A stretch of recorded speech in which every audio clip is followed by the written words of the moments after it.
Hello everyone, welcome to my YouTube channel Eklavya coaching classes. Let's now start your class.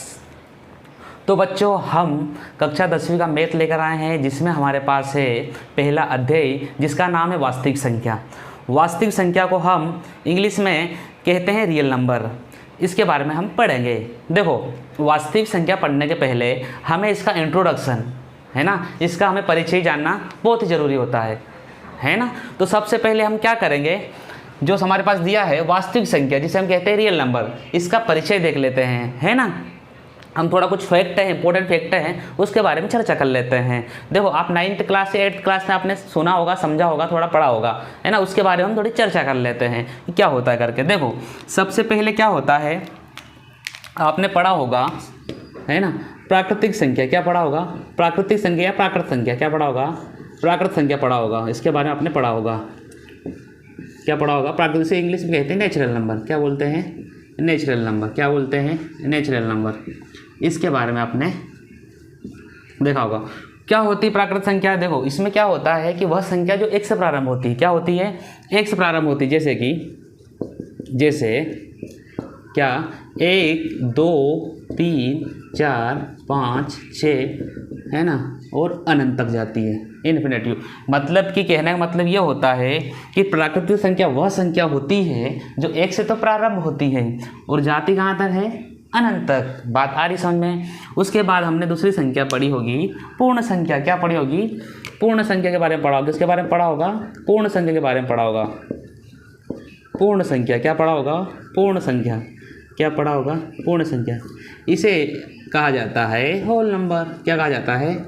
Whole number. Whole number. ये क्या होता है whole number? क्या होता है होल नंबर? इसमें क्या होता है? इसमें इसकी परिभाषा होती है वह संख्या जो 0 से प्रारंभ होती है। कहाँ से प्रारंभ होती है? 0 से प्रारंभ होती है, जिसमें 0 जोड़ा हुआ है। 1 0 1 2 3 4 5 और अनंत तक। मतलब कि पूर्ण संख्या की परिभाषा होती है वह संख्या जो 0 से प्रारंभ तो होती है, जाती कहाँ तक है? अनंत तक। बात आ रही समझ में? ठीक है। उसके बाद में आपने पढ़ा होगा जिसका नाम है पूर्णांक संख्या। क्या पढ़ी होगी? पूर्णांक संख्या के बारे में आपने पढ़ा होगा, है ना। पूर्णांक संख्या, इसके बारे में पढ़ा होगा। देखो, क्या होती है पूर्णांक संख्या? आपने सुना होगा, वह संख्या जो धनात्मक होती है, ऋणात्मक होती है, पूर्णांक कहलाती है। इसकी यह डेफिनेशन होती है। तो क्या होती है? 1 2 3 4 5, या फिर लिख सकते हो +5 +3 +4 +5 अनंत तक 0। ऐसे करते करते करते करते अनंत तक होती है ना। इसमें क्या होता है? पूर्णांक संख्या में वह संख्या जो धनात्मक होती है, क्या होती है? इसको बोलते हैं धनात्मक। क्या बोलते हैं? धनात्मक। और जो इधर होती है इसे क्या बोलते हैं? ऋणात्मक। बात आ रही समझ में? वो जो 0 होता है ना, फिर सर 0 क्या होगा? देखो बेटा, 0 क्या होता है? 0 धनात्मक भी नहीं होता है और 0 ऋणात्मक भी नहीं होता है। मतलब ये क्या होता है? कुछ नहीं, है ना। अब इसको बोल सकते 0 क्या है? तो 0 क्या है?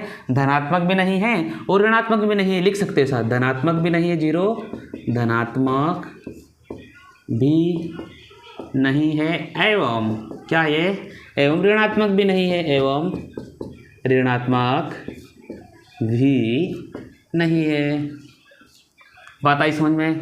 मुझे उम्मीद है कि ये बात भी आपको समझ में आई होगी, है ना। उसके बाद हम चलते हैं परिमेय संख्या की ओर। कहाँ चलते हैं? परिमेय संख्या के बारे में पढ़ेंगे। देखो, परिमेय संख्या।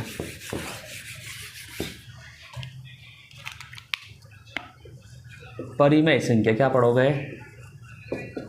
परिमेय संख्या। देखो, इसको ध्यान समझना, क्योंकि हम आगे पढ़ेंगे उदाहरण वगैरह, तो परिमेय संख्या पर आधारित बहुत सारे क्वेश्चन हमारे पास हमें सोल्व करना पड़ेगा।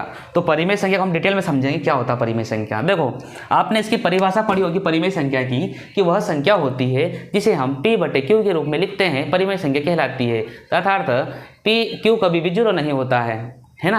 और PQ एक पूर्णांक है करके आपने पढ़ा होगा। देखो, हम क्या समझेंगे? हम यही समझेंगे कि परिमेय संख्या क्या होती है? वह संख्या होती है जिसे हम क्या करते हैं? P/Q के रूप में लिखते हैं। और q कभी भी क्या, q कभी भी जीरो नहीं होगा।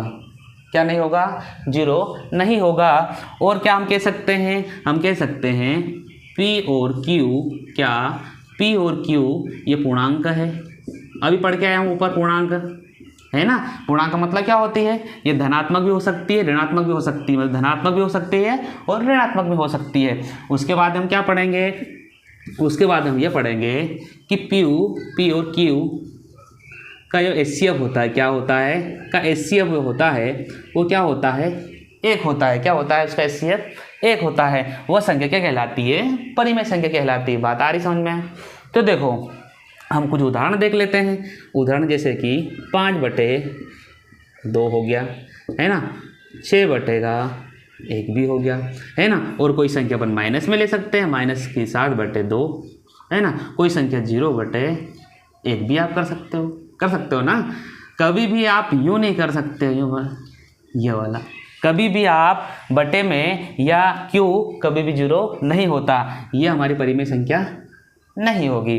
बात आ रही समझ में आपको? ठीक है, हम इस तरीके से कर सकते हैं। बहुत सारे एग्जाम्पल आप ले सकते हो, क्या बहुत सारे एग्जाम्पल आप ले सकते हो और समझ सकते हो। हमें क्या पढ़ा? हमने परिमेय संख्या पढ़ा। हमने परिमेय संख्या देखा है जिसे हम p/q के रूप में लिखते हैं और q कभी भी जीरो नहीं होता है। p और q पूर्णांक है। पूर्णांक मतलब कि प्लस माइनस, है ना। p और q पूर्णांक हो सकता है और p का HCF जो होता है एक होना चाहिए। बात आई समझ में? आई होप, मुझे उम्मीद है कि बात आपको समझ में आई होगी। अब हम चलते हैं अगले अपरिमेय की ओर। कहाँ चलते हैं? अपरिमेय संख्या। देखो अब क्या हो जाएगी? अपरिमेय संख्या।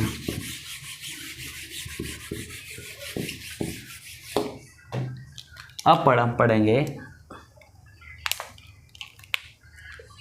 अपरिमेय संख्या, है ना। वह संख्या जिसे हम p/q के रूप में नहीं लिखते हैं। क्या करते हैं? p/q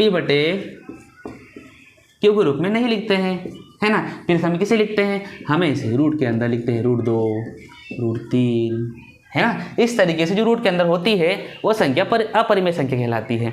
और जो बाहर होती है, जैसे मान लो इस टाइप में, वह संख्या परिमेय होती है।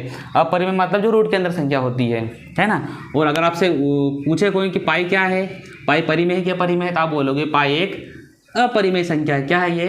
अपरिमेय संख्या है ना। क्या है ये? अपरिमेय संख्या है। अपरिमेय संख्या क्यों है? आपने सुना होगा, देखा होगा कि पाई का मान तो 22/7 होता है। क्या होता है? 22/7 होता है। परंतु 22/7 इसका जो मान होता है एग्जैक्ट मान नहीं होता है। यह क्या है? एग्जैक्ट मान नहीं होता है, यह लगभग मान होता है। क्या होता है? लगभग मान। अगर आपसे पूछे कि पाई क्या है, परिमेय की अपरिमेय, आप क्या बोलोगे? अपरिमेय है। क्या बोलोगे? अपरिमेय बोलोगे। क्या बोलोगे? अपरिमेय बोलोगे। और अगर आपसे पूछे 22/7 तो क्या बोलोगे? ये परिमेय है। बात आई समझ में, है ना। मुझे उम्मीद है ये बात भी आपको समझ में आई होगी। उदाहरण 1 से, जिसमें हमारे पास कहा गया है, उदाहरण 1 है जिसमें कहा गया है संख्या 4n पर विचार कीजिए। क्या करना है? आपको विचार करना है। और जहां पर n एक प्राकृतिक संख्या है ना, n की जगह क्या मान सकते हो? प्राकृतिक संख्या। और जांच कीजिए कि क्या n का कोई ऐसा मान जिसके लिए n की पावर 4n एक अंक 0 पर समाप्त होता है। इसका मतलब ये है कि आपको देखना है क्या? प्राकृतिक संख्या। क्या देखना है? प्राकृतिक संख्या या प्राकृत संख्या, है ना।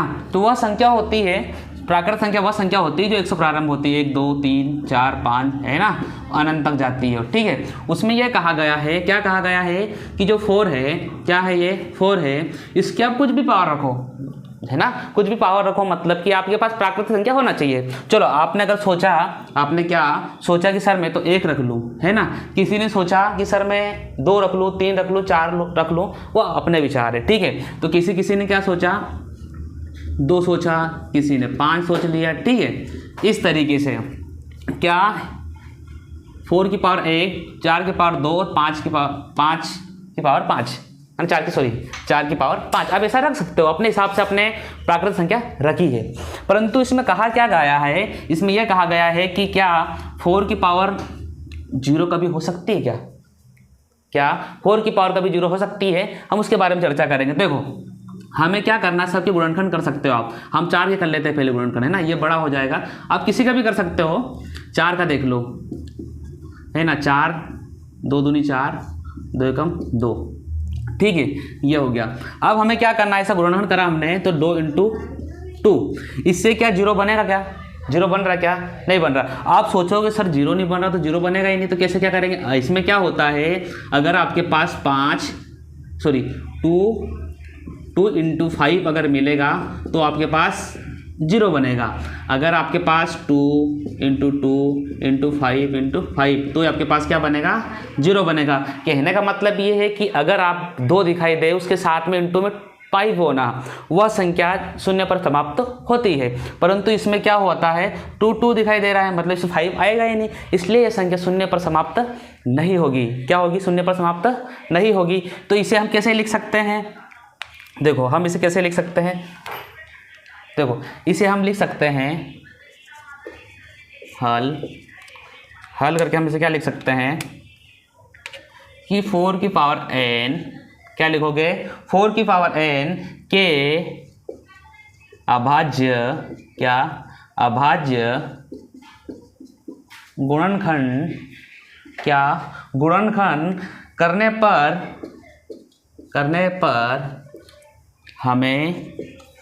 पर हमें 2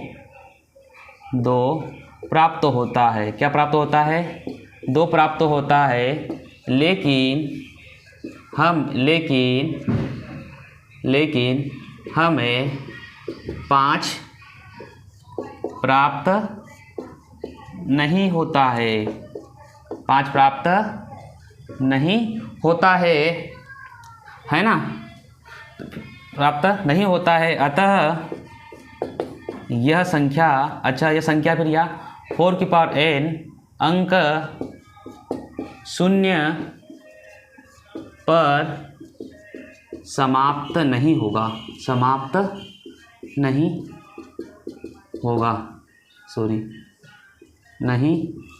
होगा। ठीक है, आई होप, मुझे उम्मीद है कि बात आपको समझ में आई होगी। अब हम चलते हैं उदाहरण 2 की ओर। हमारे पास उदाहरण 2 में यह कहा गया है कि संख्या 6 और 20 के, है ना, 20 के अभाज्य गुणनखंड विधि से HCF और LCM ज्ञात करना है। तो देखो आप क्या करोगे, 6 और 20 का LCM निकाल लो। क्या करोगे, है ना, गुणनखंड कर लो, कोई दिक्कत नहीं, गुणनखंड कर लो। 6 और ये 20, 2 3 6 3 एकम 3, 2 दाम 10, 2 पंजे और 5। आपने इसको हल करा तो 6 का मान क्या आया, 2 × 3, और 20 का मान क्या आया, गुणनखंड करा तो क्या आया, मान मतलब गुणनखंड करा तो अपने क्या आया, 2 × 5 आया, है ना। देखो अब इसको आप चाहो तो इसको ऐसा भी लिख सकते हो, 2 की पावर 2 × 5 लिख सकते हो ना। इसको आप 2 की पावर 2 + 5 लिख सकते हो, या फिर यूँ देखो, अगर दिखाई नहीं दे रहा यहाँ देख लो आप, 2 की पावर 2 × 5 आप इसे यूँ लिख सकते हो। यहाँ एक भी आप होता है, वो तो आपको पता है एक बार, है ना। अब हमें क्या करना है, अब हमें LCM निकालना है। क्या करना है, LCM निकालना है। अब LCM निकालना है तो हमें ये देखना है कि इसमें कॉमन लेना है, कॉमन संख्या देखना है और सबसे बड़ी देखना है। तो देखो सबसे पहले हम 2 को देखते हैं, 2 यहाँ पे दिखाई दिया, 2 यहाँ पे दिखाई दिया, परंतु बड़ा कौन सा है, ये वाला, तो इसको उठा लिया हमने, 2 की पावर 2। अब हमें कॉमन देखा हमने, यहाँ पे 3 है, यहाँ पे 3 नहीं है, तो यहाँ से 5 और 3 देख लेना, तो तीनों उठा लेना, दोनों, 3 की पावर 1 × 5 की पावर, है ना, दोनों आपने कर लिया है। उसके बाद HCF में क्या देखना है, HCF में हमने कॉमन देखना है, कॉमन मतलब छोटा वाला हो।